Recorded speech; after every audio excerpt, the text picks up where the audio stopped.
Oke, bismillahirrahmanirrahim. Assalamualaikum warahmatullahi wabarakatuh. Selamat pagi, selamat siang, selamat sore, dan selamat malam untuk kita semuanya, tergantung kapan Anda menonton video pembelajaran ini.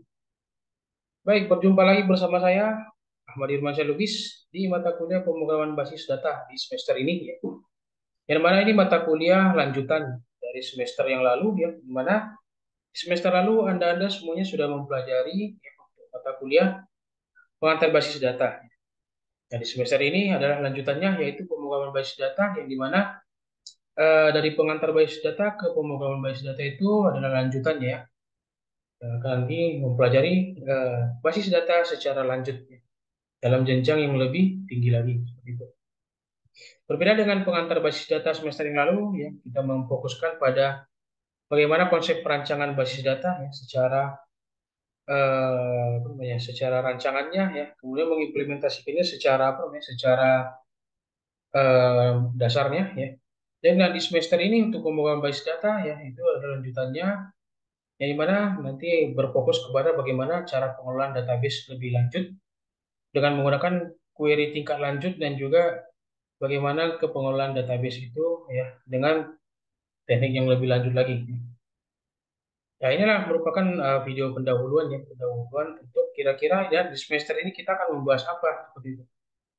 Nah, tapi ya dalam pembahasan di semester ini untuk pemrograman basis data ini, ya, saya beberapa pembahasan dulu untuk mereview kembali di pertemuan pada mata kuliah pengantar basis data yang lalu, ya.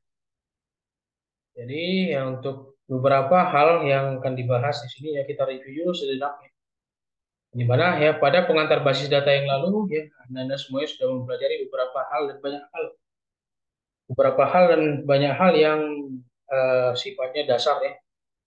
Meskipun sudah ada beberapa formulasi-formulasi yang Anda temukan, ya, dengan secara otodidak, ya, itu terbukti dari evaluasi PBL Anda yang lalu, ya, yang secara kebetulan, ya, saya juga yang masuk yang lalu, ya, untuk pengantar basis data. Jadi secara materi, ya, secara sustainable keberlanjutan dari materi basis data itu sudah bisa saya monitoring dari pertama Anda semuanya mempelajari database di program studi kita ini, ya. Nah, kemudian yang di sini, ya, ada beberapa yang harus saya review, ya, terkait dengan apa itu database, ya. SQL, MySQL, dan PHP MyAdmin. Yang dari ya satu kalimat ini adalah pastinya Anda sudah lalui, dan seluruhnya Anda wajib mengetahuinya, dan juga harus tahu apa itu database, ya. Apa itu SQL, apa itu MySQL, dan apa itu PHP MyAdmin. Semua ini sudah Anda kuasai di semester lalu, dan di semester ini saya tidak perlu lagi untuk apa namanya, memberikan pemahaman lagi, ya, secara definitif mengenai apa-apa saja database itu, SQL itu apa, dan apa lagi untuk PHP-MyAdmin, ya, yang sudah digunakan. Lalu apa saja kegunaan database? Nah, itu pun juga sepertinya tidak perlu lagi kita ajarkan di semester ini, ya. Seperti yang sudah pernah saya sebutkan juga di semester lalu, ya, bahwa untuk materi dalam database selanjutnya, yang itu yang dipercaya kepada saya lagi, ya, di semester ini pemrograman basis data, tidak lagi membahas tentang bagaimana definisinya, bagaimana lagi konsep perancangannya, bagaimana lagi dalam hal menentukan relasionalnya, dan juga bagaimana cara menginstal PHP-MyAdmin-nya juga tidak akan diajarkan lagi, karena ini sudah materi lanjutnya. Jadi hal-hal yang dasar seperti ini, ya, saya percayakan kepada kalian, kalian sudah paham, ya, karena sudah kalian lalui semester. Apa itu query? Ya, itu juga sudah kita lalui. Apa itu DDL, DML, dan DCL, ya, semua sudah kita lalui, dan seharusnya kalian sudah tahu ini apa definisinya. Itu untuk review sejenak di pengantar basis data yang di semester yang lalu, ya. Lalu, ya, di sini, ya, objektif, ya, artinya di sini apa yang akan kita bahas? Apa capaian yang diharapkan kepada kalian, ya, setelah mempelajari pemrograman basis data ini? Karena ini adalah database lanjutan. Kita tidak lagi mempelajari yang dasar lagi yang seperti yang lalu, ya, sudah berlanjut. Ya, jadi ada pun beberapa tujuan mata kuliah pembukaan basis data ini ya selama 1 semester ke depan ya, bersama saya ya yang diamanahkan kembali ke saya ya untuk database. Ada beberapa poin intisari yang diharapkan bagi kalian setelah nanti mempelajari mata kuliah ini ya. Yang pertama itu mahasiswa mampu menjelaskan, mengembangkan dan menerapkan konsep pemrograman basis data lanjutan. Itu kan fungsi perintah SQL tingkat lanjut. Ya, kemudian mahasiswa dapat melakukan optimasi query dari database yang kompleks. Lalu ya Anda sekalian selaku mahasiswa ya diharapkan mampu memanfaatkan dan menerapkan eh, PL atau SQL ini adalah procedure language ya atau procedure language dari SQL ya dan berbagai aspek teknisnya dalam mengelola basis data.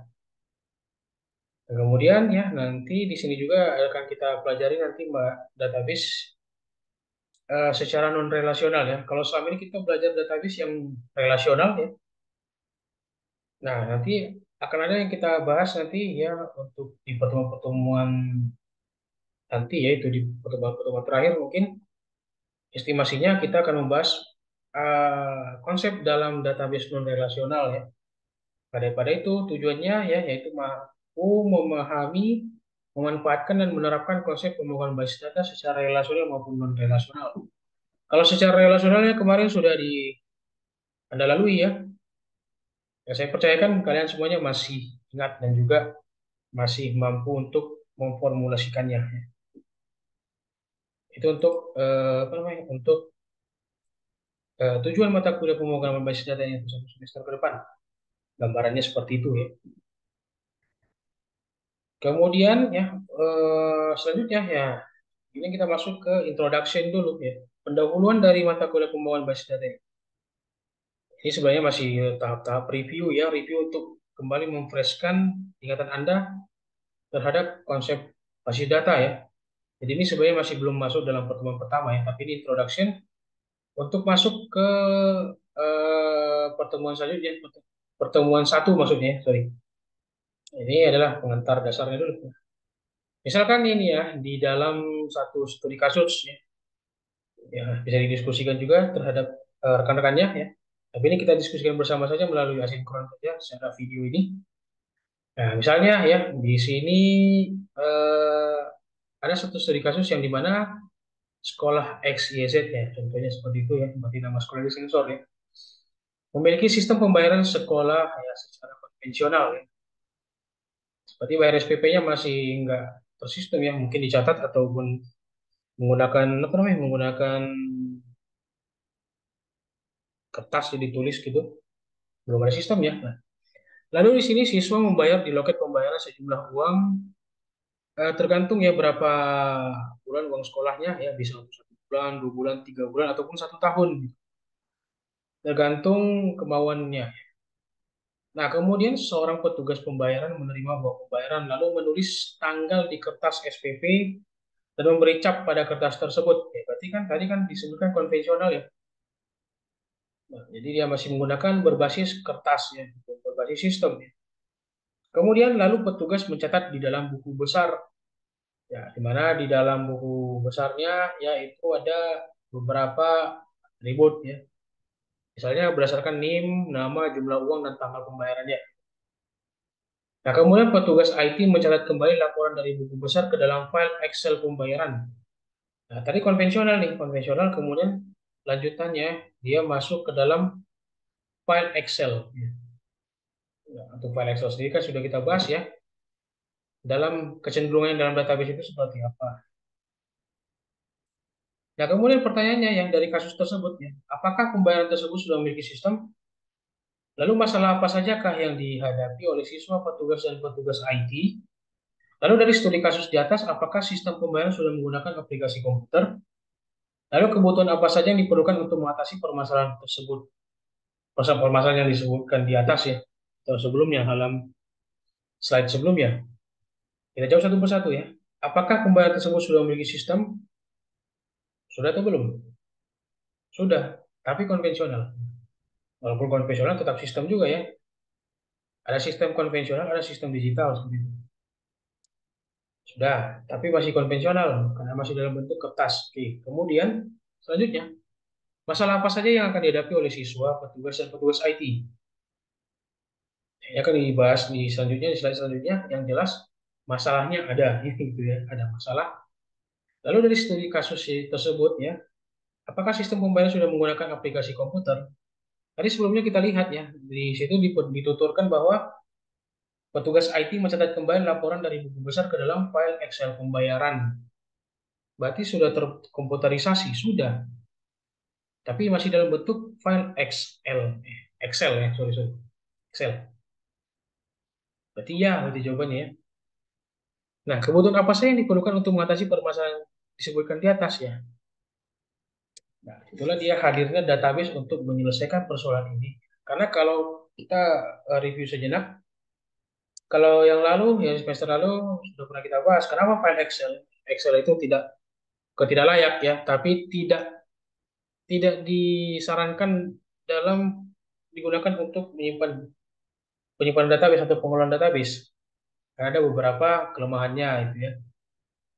Sekarang kita sudah kemarin juga sudah bahas ya untuk apa solusinya ya. Itu dengan menggunakan aplikasi terpusat dengan database. Nah, selanjutnya dibahas di sini. Seperti itu ya. Jadi ini hasil dan pertanyaan yang dijawab secara lisan saja dulu. Ya kan kita bahas nanti selanjutnya. Nah, kita kembali ya review sejenak yang untuk tujuan database itu sendiri untuk apa? Ya. Database itu dikatakan layak digunakan ya, memenuhi kaidah-kaidah tujuannya. Yang pertama, data redundansi dan inkonsistensi ya. Yang mana data banyak yang sama dan tidak konsisten. Seharusnya sistem database menghindari dari redundansi dan ketidakkonsistenan data itu. Dari sebuah database, kalau dia masih redundant, masih inkonsistensi, maka eh, dipastikan bahwa database-nya nggak benar dalam pengelolaan datanya tidak baik. Ya, sebuah database tentunya diharapkan dia dapat menghindari ataupun juga dapat mengatasi data redundant dan inkonsistensi. Itu ya tujuan sistem database digunakan ataupun juga diterapkan. Kemudian ya difficulty in accessing data. Di mana maknanya adalah seharusnya sistem database menghindari kesulitan dalam mengakses dan mencari data itu ya. Ya, seperti database yang sudah Anda apa namanya? Sudah Anda lalui di semester lalu, ya. Dalam apa namanya? Pembangunan database ya. Sistem menggunakan database ya. Kenapa digunakan database dalam sistem ya? Gunanya adalah untuk memudahkan dalam mengakses dan juga mencari data. Ya, itu dia. Ya, kalau ada sebuah sistem yang di mana ataupun satu alur sistem yang di mana kita masih kesulitan mencari data dan juga mengakses datanya gitu ya. Apalagi datanya masih konvensional ataupun datanya masih menggunakan Excel yang mana data-datanya masih kadang tidak sinkron karena tidak ada validasi yang menjelaskan ataupun juga notifikasi yang menjelaskan bahwa data itu sudah baik atau tidaknya. Makanya ada database itu adalah untuk mengatasi itu agar mudah mengakses dan juga mencari data. Gitu. Kemudian selanjutnya yaitu data isolasi ya. Mana ya di dalam ini ya tujuannya kita harapkan ya seharusnya sistem database menghindari kesulitan dalam mengumpulkan data dari berbagai sumber. Itu untuk tujuan ketiga. Lalu tujuan yang lainnya yaitu integrity problem ya. Di mana ya dalam maknanya seharusnya sistem database menghindari kesulitan dalam menggabungkan data dari berbagai sumber ya. Nah, dalam hal menggabungkan data juga sudah kita lalui ya di semester lalu ya, yaitu dari berbagai tabel ya, dari berbagai atribut misalnya atau tabel database bisa kita gabungkan data-datanya, kita apa namanya integrasikan seperti itu. Itu ya fungsi database ya. Lalu ya atomicity ya problem ya, yang dimana seharusnya sistem database menghindari kesalahan atau kerusakan sistem saat penggunaan gitu. Lalu ya concurrent ya akses anomali. Ya. Seharusnya sistem database bisa digunakan secara bersamaan dan menghindari kerusakan saat digunakan atau dilakukan bersama-sama. Ya, tergantung kapasitas database-nya seperti itu. Lalu security problem ya, di mana seharusnya sistem database bisa menjamin keamanan data. Itu untuk beberapa tujuan yang review tujuan sistem database yang sudah kita bahas, yang sudah kita lalui, gitu. Nah, dari segi penggunaan sendiri ya, dari berbagai informasi ataupun juga literatur-literatur yang sudah kalian dapati ya, baik itu dari pembelajaran, pembangunan aplikasi ataupun juga dalam hal penerapan database di dalam berbagai platform ya. Dari segi penggunaan database sendiri itu bisa dari berbagai platform manapun ya. Kalau di semester lalu mungkin ya, bukan mungkin ya, Anda sudah mengalami ataupun juga melewati fase yang mana pembangunan aplikasi ya, yaitu melalui mini PBL atau PBL, tapi masih berbasis website ya, website dulu. Apakah hanya website saja penggunaan database dalam berbagai platform aplikasi? Tentu tidak ya, ada banyak jenisnya. Misalnya aplikasi berbasis desktop, lalu aplikasi berbasis mobile dan juga aplikasi berbasis konsol. Kalau aplikasi berbasis web kemarin sudah kalian lakukan, sudah kalian lalui, ya mungkin yang desktop, mobile dan konsol belum ya. Mungkin itu akan di apa namanya di semester-semester yang akan datang satu persatu di apa namanya dilakukan ya ataupun dialami ya. Artinya dari berbagai platform database tersebut ya, platform aplikasi tersebut semuanya bisa menggunakan database. Apakah bisa aplikasi Pak nggak usah pakai database? Bisa. Bisa nggak Pak aplikasi pakai data yang dia datanya tertanam? Bisa. Cuman persoalannya untuk apa? Gitu ya. Yang dimana era aplikasi atau sistem itu diharapkan adalah mampu dalam hal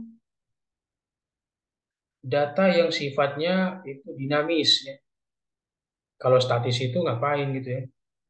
Nah, makanya database itu database dia apa namanya ditakdirkan ya untuk menampung data untuk aplikasi bersifat dinamis gitu ya. Bisa dikelola dan bisa juga dimanfaatkan gitu ya. Sesuai dengan tujuan-tujuan database. Dalam platform desktop misalnya ya, aplikasi berbasis desktop menggunakan misalnya pemrograman Java atau pemrograman visual seperti itu.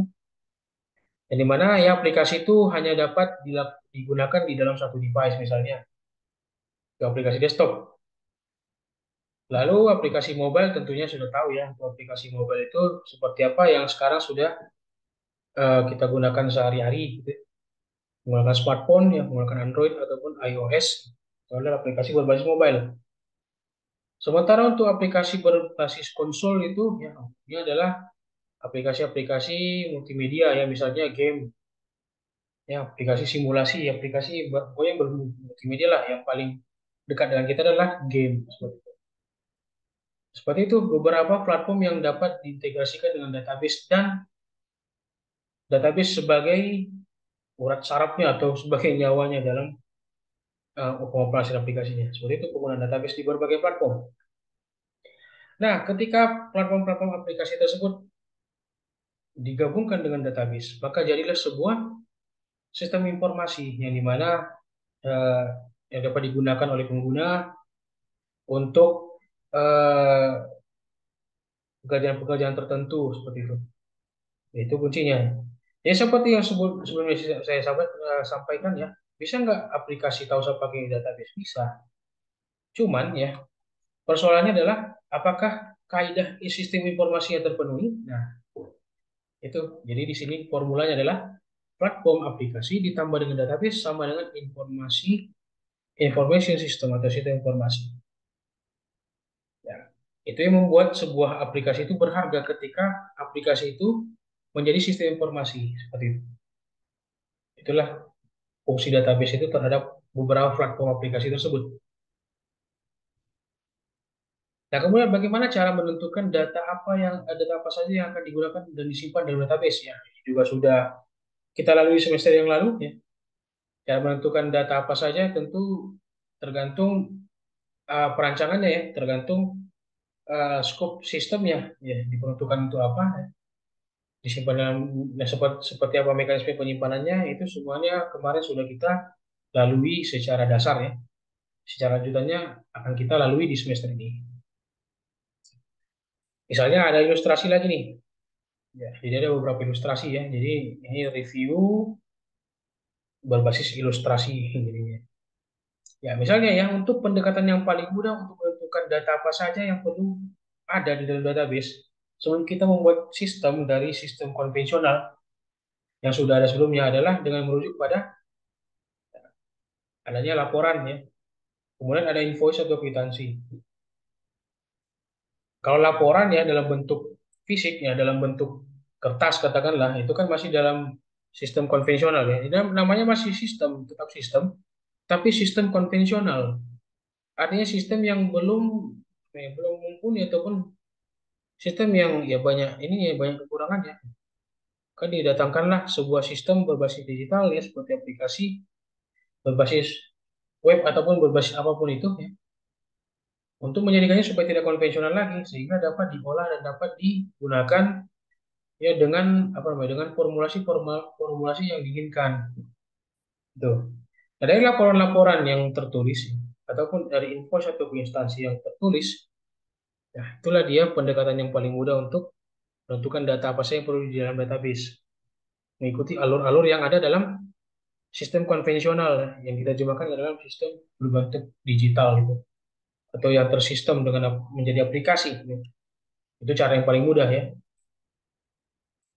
Nah, lalu ya di apa namanya di scope ini ya, dalam pembuatan sistem nantinya akan ada dua fokus utama ya, yaitu sistem yang digunakan untuk segala macam operasional atau disebut dengan transactional processing ya. Misalnya seperti modul pembayaran, modul input siswa dan lainnya, ada forecasting dan inventory dan lain-lain. Lalu sistem yang digunakan untuk top level ya, atau manager dalam menentukan keputusan atau disebut analytical processing. Seperti modul untuk menentukan prediksi penjualan dan lainnya. Ada dua model nantinya, transaksional dan analytical yang akan kita bahas di semester ini ya untuk lanjutan database. Nah, kita bahas satu persatu ya. Tadi kita ada menyebutkan dua istilah yaitu transactional processing dan analytical processing ya. Nah, dalam transactional processing ini ya, di mana dalam pembangunan database-nya atau perancangan database-nya itu ya, itu terlebih dahulu harus dinormalisasi dulu tabel-tabelnya ya. Nah, untuk normalisasi nanti kita akan bahas di video selanjutnya di pertemuan satu. Nah, ini masih pendahuluan ya. Yang dimana di sini ya untuk transactional processing ini adalah berorientasi kepada kecepatan. Ya. Kecepatan. Kalau selama ini kita selama ini semester yang lalu kita belajar database ya, belajar database untuk pembangunan sistem yang rancangannya masih dalam apa namanya, dalam yang penting dia bisa bisa logis ya, yang penting jalannya logis. Nah, di sini ya untuk lanjutannya dalam membangun rancangan database itu ada kaidah-kaidahnya ya, di mana kita menginginkan apa namanya, menginginkan luaran dari database itu ataupun performa database itu bisa lebih cepat gitu ya. Yang dimana di sini nanti menggunakan bentuk ya normal data ya normalisasi data bentuk ketiga yaitu nanti akan kita bahas selanjutnya. Yang dimana ya dampaknya adalah ketika menggunakan normalisasi ya tabel-tabel dalam database tersebut dinormalisasi maka di apa namanya dipastikan ya bukan dipastikan juga istilahnya tapi umumnya ya ketika data yang dinormalisasi itu ya dapat mempersimpel bentuk query database ya. Untuk query ya kemarin kan sudah kita bahas ya bagaimana dalam apa namanya dalam mengoperasikan database dengan menggunakan query SQL misalnya eh, bagaimana struktur penulisannya dan juga bagaimana kondisi yang digunakan atau kondisi yang diinginkan ya. Nah, dalam transactional processing ini nanti akan memaksimalkan query itu yang bisa menjadi lebih simpel kah atau bisa lebih cepat performa database-nya seperti itu. Jadi mana dampaknya ataupun juga apa namanya hasilnya yaitu adalah kita mengharapkan database dengan proses yang punya kecepatan yang cukup baik gitu seperti itu. Maka itu definisinya adalah karena kebutuhan transactional processing adalah kecepatannya. Jadi garis bawahi kecepatannya. dalam transactional processing itu adalah untuk kecepatan database ya. Maka query tidak perlu kompleks dan tabel harus sudah dalam keadaan normal atau paling tidak sudah normal ketiga gitu. Nah, untuk tahapan normalisasi nanti akan kita bahas selanjutnya. Itu untuk transactional processing. Lalu tadi ada lagi istilah yaitu analytical processing ya, mana data tidak normal ya, ataupun data dengan apa namanya, data dengan struktur tabel yang apa yang seadanya seperti itu, belum ada normalisasi. Kemudian ya umumnya data yang tidak normal, tidak normal atau bentuknya itu apa namanya acak adut atau apa gitu ya. Itu query-nya kompleks ya. Kompleks itu artinya rumit tuh dalam perusahaan query-nya, panjang, segala macam. Maka akan didapatkan ya hasil yaitu kecepatan database-nya itu adalah agak lamban ya atau slow. Nah, kenapa demikian? Ya karena kebutuhan analytical processing itu adalah keakuratan data dan pengolahan data yang banyak. Maka akibatnya query yang kompleks dan tabel tidak perlu normal. Nah, mungkin dalam semester yang lalu ya kita ataupun saya mengajarkan menyampaikan kepada kalian untuk membuat tabel database kemarin ada beberapa kriteria ya. Nah, itu masih dalam tahapan dasar, makanya tidak jadi persoalan. Di dalam project PBL apa mini PBL kalian kemarin yang masih banyak sebenarnya ditemukan contoh data yang tidak normal ya. Artinya ada data yang database dengan struktur tabel yang bisa sebenarnya lebih dikembangkan ya. Tapi karena kemarin semester lalu itu masih hal yang dasar, makanya tidak jadi persoalan. Makanya di semester inilah kita nanti akan maksimalkan dalam penyusunan tabel database itu seperti apa yang lebih apa namanya yang lebih baik ya. Kalau masih dalam semester yang lalu masih mendasar, masih apa tidak masalah ya.